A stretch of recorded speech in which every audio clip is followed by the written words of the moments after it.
반갑습니다. 반갑습니다. 오랜만에 이렇게 다시 성경 공부를 시작하게 됐는데요. 처음 성경 공부를 시작할 때 가장 제가 먼저 하는 성경 구절이 창세기 1장 1절이에요.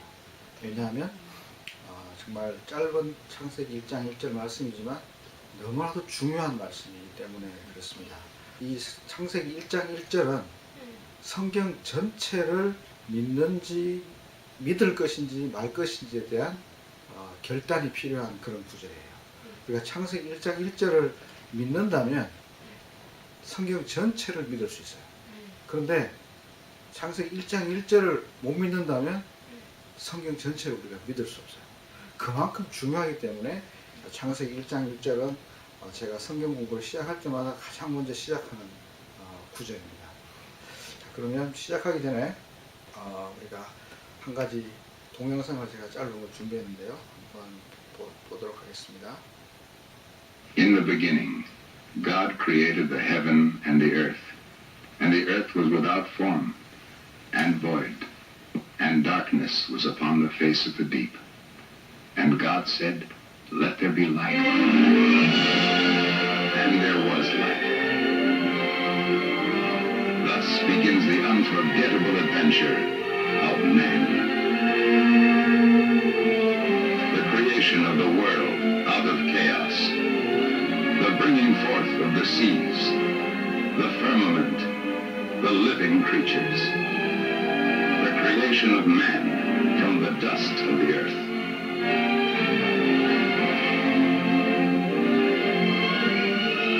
And woman from the flesh of the man. Adam and Eve in the Garden of Eden, an innocent love spoiled by sin. 재밌죠? 여러분들은 사람이 이 땅에서 숨쉬고 존재하기 위해서는 필요한 게 어떤 거라고 생각하십니까? 사람이 물질이 이 세상에 존재하려면 필요한 게 뭘까요? 하나님. 하나님. 좋은 대답인데 제가 원하는 답은 뭐냐면 우리가 존재하기 위해서는 반드시 필요한 게 시간이 필요해요. 그렇죠? 네. 시간이 필요하고 공간이 필요해요. 네, 맞았어요. 오, 이게 답 나오는 사람이 별로 흔치 않은데 시간과 공간이 있어야만 사람이 존재할 수 있어요. 그렇죠? 그렇죠? 자, 그러면 우리가 창세기 1장 1절을 공부할 때 중요한 것이 우리가 네 단어가 있어요. 태초에 하나님이 천지를 창조하셨다. 이 네 단어가 얼마나 중요한지 우리가 한번 살펴보겠습니다. 이 네 단어를 우리가 정확하게 이해하고 네 단어에 대한 숨어있는 하나님의 뜻을 발견하게 된다면 우리는 성경 전체를 통째로 믿을 수 있는 은혜가 주어지게 됩니다.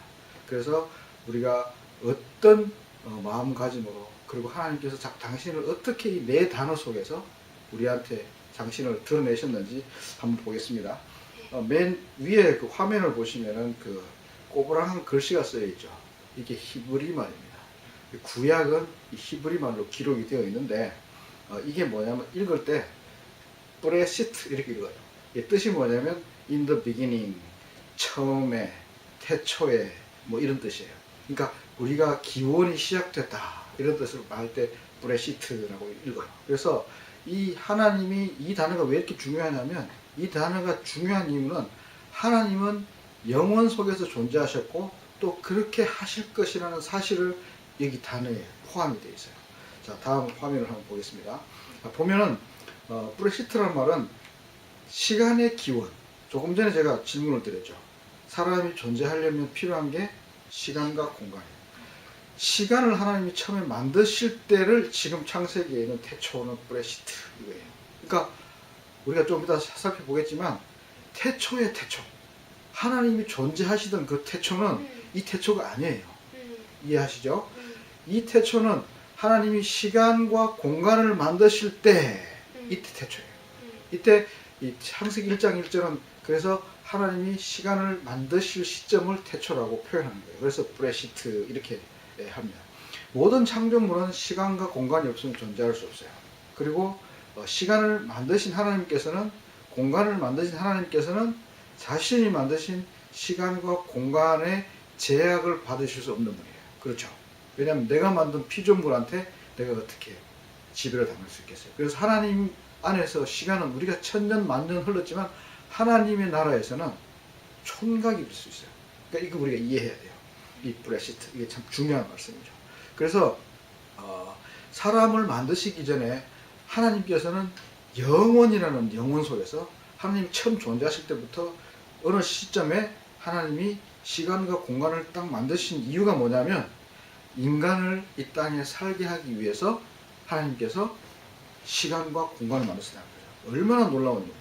지금 우리가 숨쉬고 살아있는 이 지구와 우주 모든 것들을 하나님께서 창조하셨는데 인간을 만드시기 전에 창조하셨다. 왜냐하면 인간을 존재하게 하기 위해서, 이런 뜻입니다. 그래서 하나님께서는 우리를 이 땅에 창조하시기 전에 모든 준비를 하셨다, 이렇게 우리가 이해할 수 있는 거죠. 자, 그러면 조금 전에 제가 브레시트라는 창조, 태초에 이런 말씀을 드렸는데 이거랑 우리 한국말로는 똑같이 번역이 되어 있어요. 태초에, 요한복음 1장 1절인데요. 같이 한번 읽어볼까요? 시작. 태초에 말씀이 계시니라. 이 말씀이 하나님과 함께 계셨으니 이 말씀은 곧 하나님이시라. 자, 여기 보면 요한복음 1장 1절에 나오는 태초, 한국말은 똑같아요. 창세기 1장 1절이나 요한복음 1절 똑같은데 엘 아르케라는 뜻인데 뭐냐면 영원이라는 뜻이에요. 영원 속에서, 이런 뜻이에요. 그래서 하나님은 스스로 자존자이심을 밝혀주는데 창세기 1장 1절을 통해서 이걸 우리에게 계시하고 계신 거예요. 그러니까 이 요한복음 1장 1절에 나오는 태초, 창세기 1장 1절에 나오는 태초는 전혀 다른 말씀이다, 이렇게 우리가 이해하면 됩니다. 그래서 이 두 번째 이 단어가 중요한 이유는 바로 이 단어 자체가 하나님께서 스스로 자존자이심을 증거하고 계시는 거죠. 하나님께서는 초월자이시기 때문에 시간 속에서 갇히거나 공간의 제약을 받으실 수 없는 분이다. 우리가 이렇게 또 이해를 하면 되겠죠. 그래서 하나님께서는 초월자이시기 때문에 우리가 어디에 있든지 어떤 상황 속에 속해 있든지 하나님께서는 우리의 도움이 되실 수 있다는 걸 우리는 이 단어를 통해서 알 수 있어요. 이 태초에라는 단어를 통해서 하나님께서는 우리를 어떤 상황이나 어디에 있든지 간에 땅끝에 있다 할지라도 하나님께서는 우리를 찾아오셔서 우리의 도움이 되실 수 있다. 이런 우리가 위로를 얻을 수 있는 거죠. 자, 그러면 태초에라는 말 뜻에 대해서 이해를 좀 하셨어요? 혹시 이해가 안 되신 분 있으면 이건 이해하고 넘어가셔야 돼요. 너무 중요하기 때문에. 이해하셨죠? 자, 그러면 두 번째 단어로 한번 넘어가 볼게요. 두 번째도 이상한 글씨가 쓰여 있는데 이거는 빠라라는 뜻이에요. 뭐냐면 빠라. 빠라. 이게 뭔 말이냐면 창조하셨다, 이런 뜻이에요. 제가 이렇게 순서를 왜 이렇게 만나면 히브리 말 순서대로 제가 여러분들에게 지금 이야기하는 거거든요. 그래서 created, 창조하셨다, 이런 뜻인데 단수 동사예요. 그러니까 하나님께서는 창조하다, 만들다, 이 말을 빠라라는 말을 쓰셨어요. 이 빠라는 말은 성경에 보면은 만드셨다, 창조하셨다, 지으셨다 다 같은 뜻이에요. 그죠? 창조하다, 만들다는 뜻인데 특별히 이 빠라라는 단어를 쓸 때는 무에서 유를 창조할 때만 이 단어를 써요. 놀랍죠?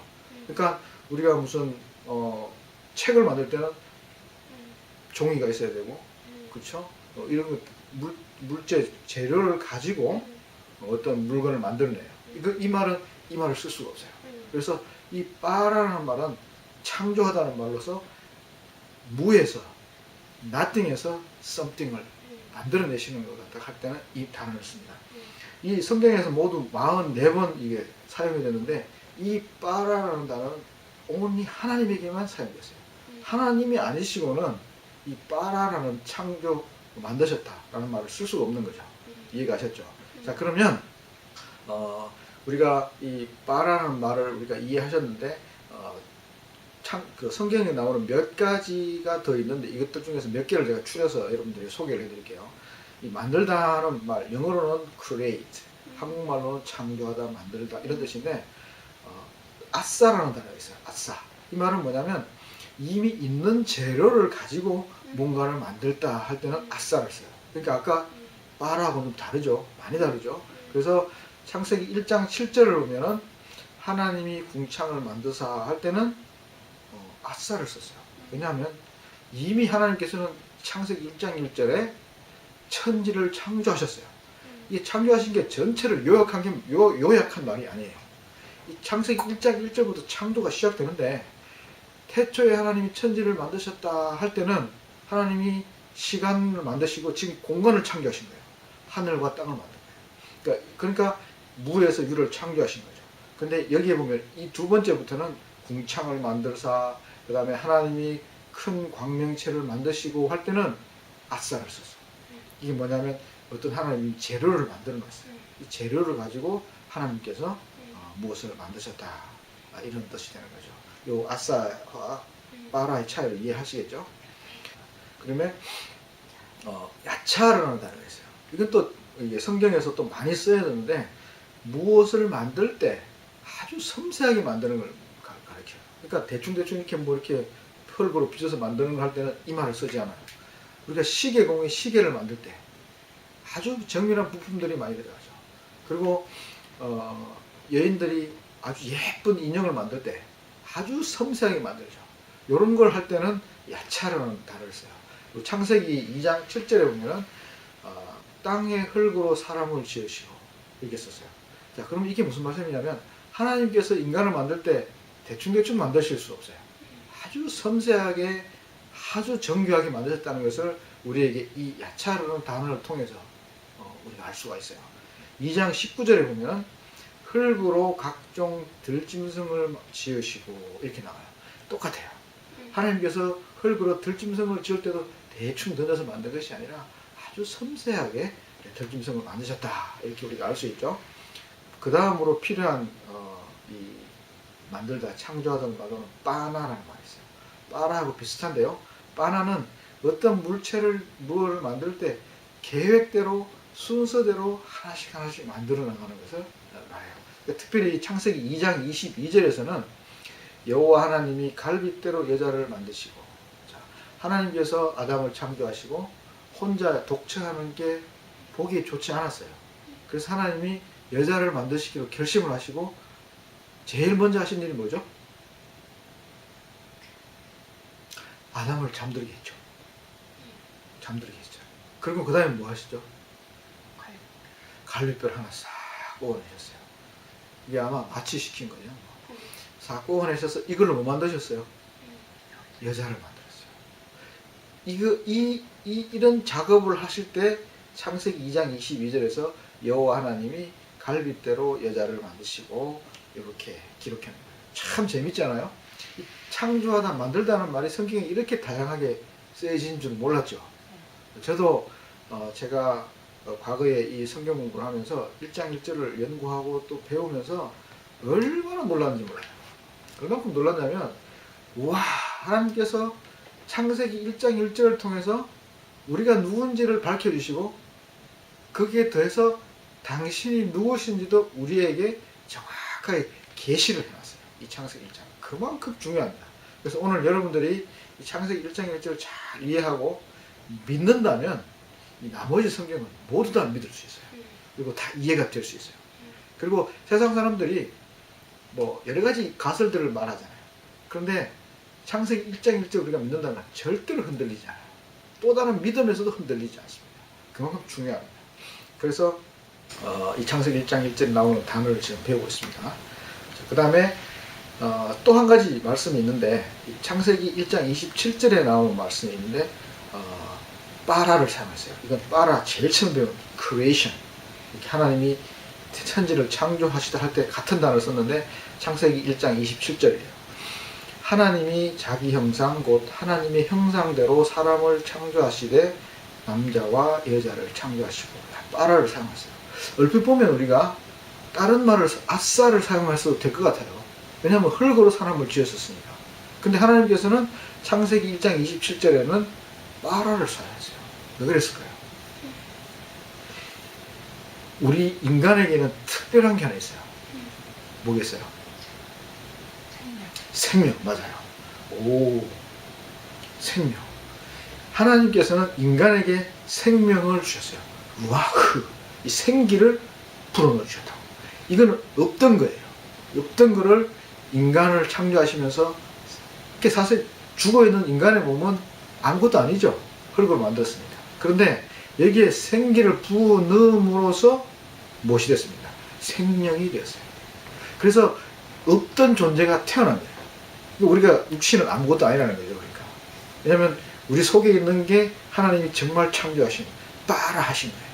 크리에이트 하신 게 우리 속에 있는 건데 이게 생명이에요. 우리 생명. 이건 없던 것이 생겨나게 되다. 이런 거죠. 그래서 사람은 곧 생명. 모든 만물 중에 유일하게 사람에게만 생명을 주신 것이 우리 하나님께서 인간에게 보여주신 것이다. 이렇게 우리가 알 수가 있는 거죠. 자, 그 다음에 한번 보겠습니다. 그러면 그 다음 단어로 중요한 게 뭐죠? 태초에 창조하셨다. 지금은 하나님이. 좀 이따 마지막에는 뭐를 창조하시는지 우리가 배워볼 거예요. 자, 하나님. 우리가 잘 아는 단어예요. 이거 발음 기호를 써놨는데 한번 읽어보실래요? 엘로힘. 들어보셨죠? 엘로힘. 엘로힘. 뭐냐면 이건 좀 재밌는 얘기인데요. 하나님이란 단어가 하나님이 한 분이세요? 몇 분이세요?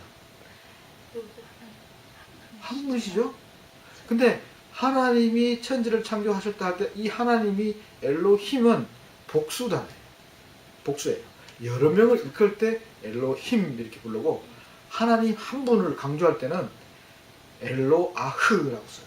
그러니까 하나님, 권능의 하나님, 능력의 하나님, 하나님 한 분, 성부 하나님을 가르칠 때는 엘로아흐를 써요. 근데 태초에 하나님이 천지를 창조하시니라 할 때 태초에 하나님이라는 말을 쓸 때는 하나님이 할 때는 굳이 우리나라 말로 번역을 하면 하나님들이 이런 뜻이 되는 거예요. 우습잖아요. 왜 이렇게 쓰셨나? 너무너무 귀한 신학적 진리가 여기 담겨 있어요. 하나님께서 당신을 계시하고 계셔요. 이거 들어보셨죠? 삼위일체 하나님이시라. 혹시 들어보셨어요? 삼위일체 하나님 들어보셨죠? 하나님은 한 분이시지만 세 분이셨어요. 하나님은 세 분인데도 불구하고 한 분이셔요. 이거 이해하시기 참 어렵잖아요. 근데 이 놀라운 이 하나님의 당신의 그 속성에 대해서 엘로힘이라고 표현하면 함으로써 우리 인간에게 나는 삼위일체 하나님이다 라고 계시하고 계십니다. 놀랍지 않습니까? 정말 놀랍죠. 그래서 이 삼위일체에 대해서 우리가 조금 한번 배워보겠습니다. 여러분들 삼위일체를 어떻게 생각하십니까? 이해가 되십니까? 혹시 권사님들, 우리 네. 자매님 네. 이해가 되세요? 제가 지금 한국말을 하는데 우리 중국 자매가 열심히 듣고 계시는데 네. 이해가 되죠? 네. 안 되면 중간에 질문하셔도 괜찮습니다. 이 하나님이 이 1장 1절에는 복수 하나님을 사용하셨어요. 이게 너무너무 중요한 거예요. 자, 그러면 삼위일체에서 잠깐 한번 짚고 넘어가 볼게요. 자, 하나님의 역할론으로 삼위일체를 설명하고자 하는 사람도 있어요. 이게 뭐냐면 목사님이 교회에 계시죠? 근데 이 목사님 집에 가면 아버지예요. 네. 그렇죠. 근데 집에 가면 또 남편이야. 그래서 세 가지 역할이다. 이렇게 얘기해요. 근데 이것도 좀 맞지 않아요. 왜냐하면 하나님은 무소부재하신 분이에요. 그럼 예를 들면 하나님이 목사님이셨다. 교회에 계실 때는 집이 없잖아. 그럼 어떻게 이게 하나님이 아니잖아요. 그러니까 우리가 이거를 또 하나님의 역할로도 삼위일체 하나님을 제대로 설명할 수가 없어요. 두 번째는 하나님을 태양과 같다. 이렇게 표현하는 분도 있어요. 이게 뭐냐면 태양은 저 공중에 떠 있어요. 그렇죠? 네. 근데 빛도 내요. 내가 빛을 보고 있어. 따뜻한 열도 내요. 네. 근데 세 가지가 다 존재하죠. 자, 그러면 지구 반대편에 태양이 없는 곳에 있으면 깜깜하잖아. 그럼 이거 하나님 무소부지한 게 어떻게 되는 거예요? 하나님 볼 수 있어요? 태양 볼 수 있습니까? 못 보죠. 이것도 제대로 하나님을 설명할 수가 없어요. 그렇잖아요. 그러니까 우리가 이 하나님을 삼위일체 하나님을 우리 인간의 지식으로 설명하기는 너무 어렵습니다. 자, 그러면 예수님께서 세례를 받으실 때 성자 하나님이 세례를 받으셨죠. 예수님은 하나님이셨어요. 성자 하나님이셨어요. 세례를 받고 계셨어요. 근데 성령 하나님께서 비둘기 같이 하늘에서 예수님께 임하셨어요. 기억하시죠? 그 다음에 성부 하나님께서 하늘에서 뭐라고 말씀하셨냐면 이는 내 사랑하는 자라 이렇게 말씀하셨어요. 이 삼위일체 하나님이 동시에 우리 신약에서 계시해 주신 그 부분이에요. 성자 하나님이 세례를 받고 계셨죠. 그리고 성령 하나님이 비둘기같이 임하셨어요. 그리고 성부 하나님께서 하늘에서 이는 내 사랑하는 아들이다 라고 선언해 주셨어요. 이 삼위일체 하나님에 대해서 조금 더 배워보겠습니다. 그렇다면 어떻게 역할로도 설명할 수 없고 태양으로도 설명할 수 없어요. 그러면 우리 하나님 삼위일체 하나님을 어떻게 설명할 수 있겠어요? 제가 아주 기가 막히게 설명해 드릴 수 있습니다. 하나님은 원래 그런 분이셔요. 원래 그런 분이셔요. 우리 인간의 지성으로는 생각으로는 이렇게 분석해 낼 수 없는 분이 우리 하나님이셔요. 그래서 하나님이 신비라고 해요. 우리 하나님이 정말 신비롭잖아요. 자, 저는 밤하늘의 별을 바라보면서 이 중국에는 별이 잘 안 보이는데 제가 살던 미국에는 밤중에 집 밖에 나가면 별이 총총 떠 있어요. 제가 매일 밤에 하늘을 이렇게 바라보면서 하나님께 여쭤봤어요. 주님, 당신은 정말 놀라운 분이십니다. 어떻게 말씀으로 저 별과 달을 만드셨습니까? 그리고 저렇게 공중에 떠있게 하셨습니까? 근데 그것들을 모두 나를 위해 당신이 만드셨다는데 내가 믿을 수 없지만 너무너무 감동이 돼. 그래서 정말 하나님이 신비한 분이에요. 제가 우리 집에 강아지가 한 마리 있었는데 제가 한번 농담삼아 강아지가 저를 참 좋아했어요. 제가 강아지한테 이렇게 얘기했어요. 야 토비가 강아지 이름이었는데 토비야, 이 주인 아저씨가 내일부터 일주일 동안 비행기를 타고 출장을 갔다 올게. 집에 잘 있어. 알았지? 라고 이야기를 했어요. 그리고 내가 혼자 웃었단 말이에요. 왜 웃었냐면 이놈의 강아지가 아무리 똑똑해도 이 주인 아저씨가 비행기를 타고 셀폰을 들고 출장을 갔다 온다는 거에 대해서 이해를 할 수 없는 거야. 여러분 한번 생각해 보세요. 우리는 하나님 앞에서 티끌만도 못한 존재예요. 그리고 하나님의 그 능력과 권능과 전지전능하심 앞에 우리 인간은 너무너무 보잘것없어요. 너무너무 하잘것없어요. 그래서 주인 앞에 강아지보다도 더 아주 미약한 존재예요. 우리는 티끌 같은 존재라고. 그렇기 때문에 그 크신 하나님을 이해할 수 없어요. 그걸 다 이해하려는 순간 우리는 이단이 되는 거고 우리 잘못된 길로 갈 수 있어요. 그래서 성경에 계시된 것만 우리는 받아들이는 거예요. 그래서 하나님의 신비예요. 우리는 신비로 남겨두어야 돼요. 그래서 우리가 하나님 앞에 나아갈 때 겸손함으로 나아갈 수 있는 거예요. 삼위일체 하나님이 정말 오늘날까지도 많은 신학자들 사이에서 논쟁거리가 되고 신학생들 사이에도 마찬가지죠. 지금 저도 완전하게 이해할 수 없어요. 그렇지만 주님께서 은혜 베풀어 주셔가지고 주님께서 그런 분이시구나 의심함이 없이 믿습니다. 왜냐하면 제가 창세기 1장 1절을 믿거든요. 그래서 우리가 정말 하나님의 그 신비를 이해할 때 겸손하지 않으면 불가능하다. 이런 것들을 우리가 알 수 있습니다. 자, 그러면 제가 이렇게 열을 내서 삼위일체라는 걸 계속 이야기했어요. 왜 얘기했냐면 아주 중요하기 때문에. 왜 중요한지 아십니까? 우리 하나님과 세상 사람들이 믿는 이 종교, 신들 다른 점이 뭔지 아십니까? 한번 생각해 보세요. 우리 하나님과 세상의 사람들이 믿는 신들과 다른 점이 뭘까요? 우리 하나님은 맞아요. 전지를 통달한 하나님이에요. 전지전능한 하나님이죠. 그렇죠. 무소부지하신 하나님이세요. 그리고 제일 중요한 건 유일하신 하나님이죠. 단 한 분뿐이에요. 근데 힌두교는 600여 신이 있다고 해요. 힌두교는 600여 가지 신들이 돼요. 왜냐하면 우리 인간 삶 속에는 여러 가지 필요할 때가 많아요. 배가 아플 때는 배 아픈 신, 얼굴이 이뻐지고 싶으면 미모의 신, 뭐 병이 들면 뭐 병 고치는 신, 별의별 신을 다 만들어가지고 신으로 섬기고 있죠. 왜냐하면 그때그때마다 신이 필요한 거지. 근데 일본에는 신이 몇 가지 되는지 아세요? 일본에는 수도 없이 많아요. 얼만큼 많냐면 모든 사물마다 신이 있다고 믿어요. 그래서 여기 볼펜 한 자리에도 신이 있다고 믿는 사람들. 그래서 신이 수천 가지가 되는 거죠. 참 불쌍하죠. 근데 그 사람들은 우리 보고 불쌍하다는 사람도 있어요. 왜냐하면 신이 하나밖에 없으면 얼마나 불편하겠는가. 근데요, 우리 하나님이 삼위일체 하나님이시기 때문에 우리는 더 이상 신이 필요 없어요. 우리 하나님 한 분만으로 우리의 모든 필요가 채워져요. 하나님 한 분만으로 어떤 일들인지 못할 일이 없어요. 우리 하나님 한 분으로서 우리 인간을 구원할 수 있고요. 죄에서 구원할 수도 있고요. 우리를 살리실 수도 있고요. 병을 고칠 수도 있고 하나님께서는 모두 할 수 있어요. 한 분으로서 모든 곳에 존재할 수 있어요. 한 분으로서 모든 일을 하실 수 있어요. 한 분으로서 모든 것을 다 하실 수 있어요. 그리스 신화에 보면은 뭐 제우스도 있고 포세이돈도 있고 물의 신도 있고 별의별 신 다 있죠.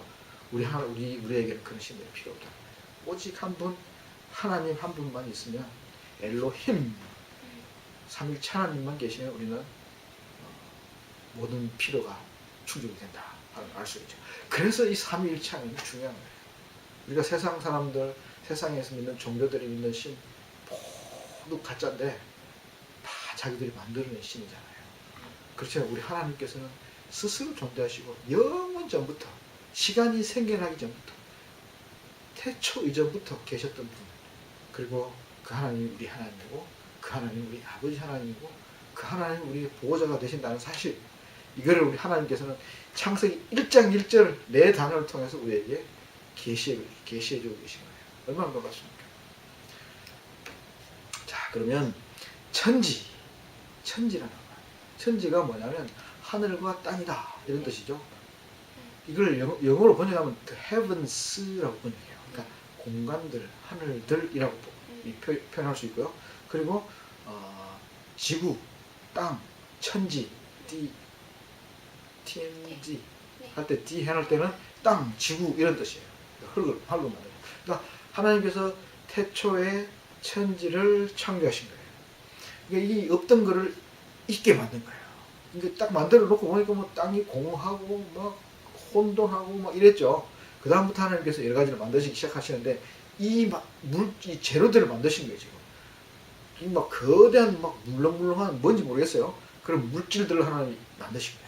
그리고는 이제 창조하기 시작하시는 거죠. 빛이 있으라 빛도 만드시고 땅 이제 물과 물이 갈라지게 하시고 별의별 걸 만드시는데 이 만들기 위한 전기 작업을 하고 계시는 거죠. 그래서 하나님은 저 하늘, 우리가 보이는 저 하늘, 우주뿐만이 아니라 3일 이후에 창조 3일 이후에 만드실 모든 것들을 위한 재료를 지금 다 만드신 거예요. 그래서 이런 것들을 확보해 놓으신 거죠. 그러니까 하늘이 많죠. 뭐 굳이 이렇게 분리해서 설명하려면 우리 지구가 속해 있는 태양계가 있죠. 이것도 하늘이에요. 그 다음에 이게 태양계가 속해 있는 은하계가 있어요. 또 다른 하늘이 있어요. 그 다음에 은하계가 속해 있는 또 뭔지 모르겠어요. 우주가 있어요. 우리가 알 수 없는 무한대 이 하늘을 하나님께서는 만드셨다는 거죠. 그리고는 그곳에서 가장 퍼펙트한 공간을 만드셔가지고 우리에게 주셨는데 이게 우리 땅이야. 그 지구를 만드시고 우리를 에덴 동산을 창조하시고 우리를 살게 하셨다. 이런 얘기죠. 이 천지에 대해서 이해하셨죠. 모든 세상 만물을 만드시기 위한 재료를 지금 만드셨다. 다시 한번 말씀드리는데 창세기 1장 1절은 창세기 창조 사역을 요약한 말씀이 절대로 아니에요. 보통 잘못 이야기하면 창세기 1장 1절은 나머지 1일부터 쭉 7일까지 창조 사역을 요약하신 거다라고 말하는 분들이 계셔요. 그건 잘못된 거예요. 왜냐하면 창세기 1장 1절에서 이미 창조가 시작되어 있었어요. 시간을 창조하시고 공간을 창조하시고 물질을 창조하신 거예요. 원소들을 창조하신 거예요. 이걸 가지고 첫째, 둘째, 셋째, 넷째 날 모든 물질들을 이 땅에 존재하게 하신 거예요. 그래서 이 창세기 1장 1절은 모든 창조 사역에 제일 먼저 일어난 일이다. 이해가시죠? 네. 자, 그러면 제가 여러분들에게 질문해 보겠습니다. 하나님께서 우리 인간이 존재하게 하셨어요. 크게 만들어서 하나님께서는 공간을 만드시고 인간을 존재하게 하셨어요. 좀 줄여볼게요. 하나님께서는 지구를 만드시고 여러분들 지금 중국이라는 공간에 거하게 하셨어요. 그죠? 그리고 여러분들은 또 여러분들의 집이라는 공간에 딸로서 아들로서 존재하게 하셨어요. 또 여러분들은 어떤 직장에 이라는 공간에 여러분들이 존재하게 하셨어요. 하나님께서. 자, 그러면 여러분들이 속해 있는 공간은 어떤 공간입니까? 그 공간에서 여러분들은 어떤 역할을 감당하고 계십니까? 한번 생각해 보시기 바랍니다. 여러분들이 속해 있는 공간이 죄의 공간입니까? 아니면 여러분이 속해 있는 공간 속에서 여러분들이 어떤 역할을 감당하고 계십니까? 빛의 역할을 감당하고 계십니까? 하나님께서는 이 공간을 창조하시고 인간을 존재하게 하실 때 하나님께서는 여러분들이 속해 있는 그 공간을 여러분들에게 허락하시고 여러분들 그곳에 존재하게 하실 때 하나님께서는 목적이 있다고 생각합니다. 그래서 우리가 어떤 목적을 가지고 어떤 존재로서 여러분들 각자가 속해 있는 공간에서 역할을 감당하시고 있는지 한번 생각해 보시는 시간 되셨으면 좋겠어요. 조금 이따가 한번 이 부분에 대해서 한번 나눠보겠습니다. 시간이 허락하면. 자, 그러면 결론을 한번 내볼게요. 하나님께서는 창세기 1장 1절에서 우리가 거할 시간과 공간을 창조하셨습니다. 이해가시죠? 네. 하나님께서는 인간이 존재하기 위한 필수 요건인 시간과 공간을 창조하셨어요. 이게 태초, 브레시트라는 뜻이에요. 그러면 만물은 하나님께서는 우리를 위하여 창조하셨어요. 그리고 하나님께서는 우리를 창조하실 때 계획 있게 만드셨어요. 그래서 우리가 결코 이 땅에 존재하는 것이 우연이 아니라는 사실을 우리가 알아야 돼요. 하나님께서 우리를 이 땅에 보내실 때 자매님, 권사님, 형제님 한 사람 한 사람을 이 땅에 보내실 때 결코 우연히 존재하게 하시지 않으셨어요. 하나님께서는 계획을 가지고 만드셨다고. 그리고 하나님께서는 소중하게, 정말 정밀하게, 아주 세밀하게 만드셨다는 거예요. 우리 인간을 만드실 때. 아까 우리가 배웠잖아요. 그래서 우리는 하나님의 섬세한 손길로 지음을 받은 존재라는 사실, 아주 소중한 존재라는 사실을 우리가 결코 잊었으면 안 돼요. 우리가 어떤 어려움을 당하고 고난 가운데 있다 할지라도 우리가 이 구절을 잊어버리면 안 돼요. 하나님께서 우리를 창조하실 때는 섬세하게, 아주 치밀하게 계획을 세우셔서 우주 만물을 먼저 지으시고 우리가 살 수 있는 공간을 확보하시고 그리고 우리를 존재하게 하셨단 말이죠. 그래서 여러분 지금 존재하고 있는 공간 속에서도 마찬가지예요. 저도 마찬가지고 하나님께서는 미리 준비하시고 계획을 세우셔서 우리를 세밀한 손길로 만드셨다. 우리를 잊어버리면 안 돼요. 그래서 이 창세기 1장 1절은 너무 중요해요. 딴 구절 못 외워도 괜찮아. 창세기 1장 1절은 꼭 외우시기 바랍니다. 그래서 우리가 어떤 존재인지, 그리고 하나님이 어떤 분이신지, 그리고 우리가 아까 말씀을 통해서 하나님께서는 초월자이시며 자존자이시며 전능자이시다. 이런 분이기 때문에 하나님께서는 빠라 하실 수 있어요. 네. 하나님께서는 우리를 그냥 대충 아무 재료나 만들지 않으셨어요. 우리 하나님은 우리 인간을 만들 때는 나머지는 다 그냥 재료를 가지고 만드셨어요. 그리고는 걸어 다니게 하셨어요. 근데 하나님은 우리 인간에게만 빠라 하셨어요. 생명을 창조하셨단 말이죠. 그래서 그 생명이 후에 아담으로 인해서, 이브로 인해서 죽게 되었지만 하나님께서 우리를 만드실 때는 세상에서 가장 완벽한 하나님의 형상을 닮은 생명으로 창조하셨다. 이 사실을 잊어서는 안 되겠습니다. 그래서 우리가 하나님 안에서 우리 자신을 잘 가꾸고 또 우리를 정말 성장시키고 하나님 앞에서 성화해 나가는 노력들을 계속 해나가는 일은 너무너무 중요합니다. 왜 중요하냐면 하나님의 창조물이에요. 우리가 이 우주의 일부예요. 하나님께서 만든 우주의 일부라고. 그 중에서도 가장 귀한 존재라고. 우리가 우리를 가꾸고 성장시키고 우리를 정말 가꾸는 것은 하나님이 만든 창조물을 가꾸는 일입니다. 그래서 너무너무 중요하죠. 그래서 우리가 우리 스스로를 가꾸고 정말 정결하게 하는데 게을리해서는 안 되겠다. 우리 이 창세기 1장 1절을 통해서 우리가 알 수 있는 중요한 교훈이죠. 저는 여러분들이 아니고 저를 포함해서 제가 정말 이런 사람이었으면 좋겠어요. 내가 정말 하찮은 존재가 아니라 하나님의 세밀한 계획 속에서 우리를 만드시고 그리고 우리를 존재하게 하시고 또 우리가 우리를 가꾸어 나갈 때 하나님의 창조물을 가꾸어 나가는 일에 동참할 수 있는 그런 소중한 일을 할 수 있다. 이렇게 저는 믿습니다. 그래서 저는 그런 사람이 되기를 원하고 있어요. 그래서 오늘 우리 마치면서 우리의 그 다짐과 또 우리의 고백과 또 우리의 기도가 이런 기도가 됐으면 좋겠어요.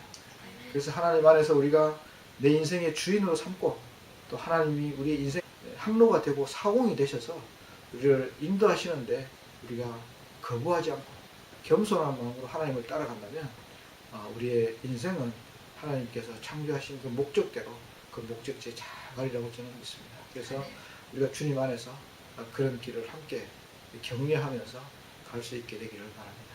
네. 이렇게 피곤한 시간에 수고도 많이 하셨습니다. 다음 주에 또 뵙겠습니다. 감사합니다. 감사합니다.